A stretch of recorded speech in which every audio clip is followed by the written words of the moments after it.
Wabarakatuh. Salam sejahtera bagi kita semua. Perkenalkan, nama saya Zukran Elion, peserta Laster CPNS Kabupaten Gorontalo tahun 2026 dengan nomor daftar hadir 07 angkatan 1 kelompok 4. Kali ini saya akan menceritakan pengalaman pembelajaran saya baik dari segi substansi materi maupun proses pembelajaran yang saya lalui selama pelaksanaan pembelajaran di agenda 3 ini.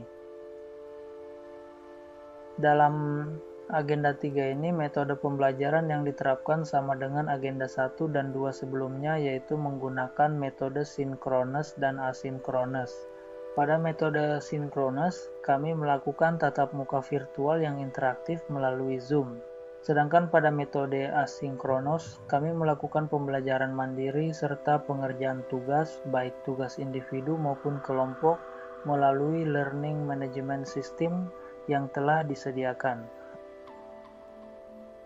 Pada agenda 3 ini kami membahas secara mendalam mengenai kedudukan dan peran ASN untuk mendukung terwujudnya smart governance. Mata pelatihan dalam agenda ini terdiri dari 2 materi utama, yaitu manajemen ASN dan smart ASN. Selanjutnya mari kita masuk ke materi pertama dalam agenda ini, yaitu manajemen ASN. Sebagai pondasi awal, kita perlu memahami bahwa aparatur sipil negara atau ASN adalah profesi bagi PNS dan PPPK yang bekerja pada instansi pemerintah. Sebagai ASN, kita mengemban 3 fungsi utama, yaitu sebagai pelaksana kebijakan publik, pelayan publik, serta sebagai perekat dan pemersatu bangsa. Dalam menjalankan tugasnya, ASN berperan sebagai perencana, pelaksana, dan pengawas penyelenggaraan tugas umum pemerintahan dan pembangunan nasional. Peran krusial ini menuntut setiap ASN untuk bekerja secara profesional serta menjunjung tinggi netralitas dengan bebas dari intervensi politik maupun praktik KKN. Dalam memperdalam pemahaman mengenai manajemen ASN, kami juga menelaah video mengenai kasus jual beli jabatan. Melalui pembelajaran kasus tersebut, saya semakin menyadari betapa krusialnya penegakan sistem merit di instansi pemerintah. Sistem ini bukan sekadar kebijakan administratif, melainkan sebuah komitmen untuk memastikan bahwa pengembangan karier ASN benar-benar menitikberatkan pada kualifikasi, kompetensi, dan kinerja secara adil, objektif, dan transparan. Selanjutnya, mengenai ruang lingkup manajemen ASN, terdapat 8 aspek utama yang menjadi pedoman, mulai dari perencanaan kebutuhan pegawai, pengadaan, penguatan budaya kerja dan citra institusi, hingga pengelolaan kinerja.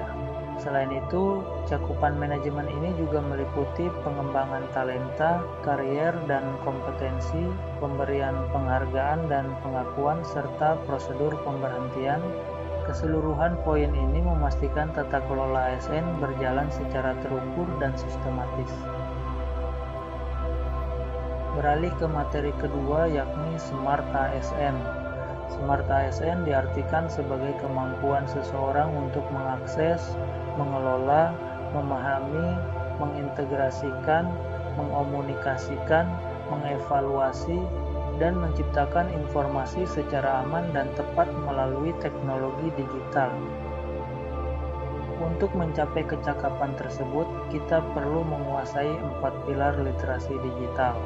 Pertama, digital etik, kemampuan individu dalam menyadari, mencontohkan, menyesuaikan, merasionalkan, mempertimbangkan, dan mengembangkan tata kelola etika digital. Kedua, digital culture, mengarah pada mindset atau pola pikir organisasi yang dapat menerapkan kerja secara kolaboratif, adaptif, dan efisien, agar dapat beradaptasi sesuai dengan perkembangan digital. Ketiga, digital safety, kemampuan individu dalam mengenali, mempolakan, menerapkan, menganalisis, menimbang, meningkatkan kesadaran pelindungan data pribadi dan keamanan data digital.